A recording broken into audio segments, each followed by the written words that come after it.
4 দিন কলকাতা পুলিশের হাতে কেস ছিল।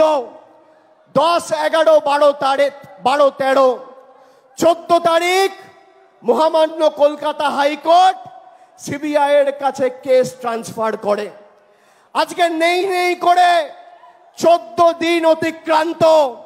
যারা সন্দীপ ঘোষের অ্যারেস্ট নিয়ে দাবি তুলছিল, কেন 14 দিন এই খুন আর ধর্ষণের মামলায় সন্দীপ ঘোষ অ্যারেস্ট হয়নি, সিবিআই কে জবাব দিতে হবে। নারী সুরক্ষার কথা আমাদের বিজেপির কাছে শিখতে হবে।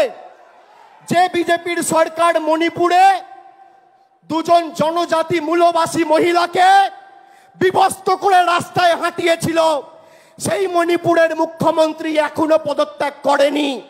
শুভেন্দু অধিকারী, দিলীপ ঘোষ আর সুকান্ত মজুমদারকে বলবো, যদি বিবেক থাকে আর বুকের পাটা থাকে, বীরেন সিং এর পদত্যাগ দাবি করুন, যোগী আদিত্যনাথের পদত্যাগ দাবি করুন।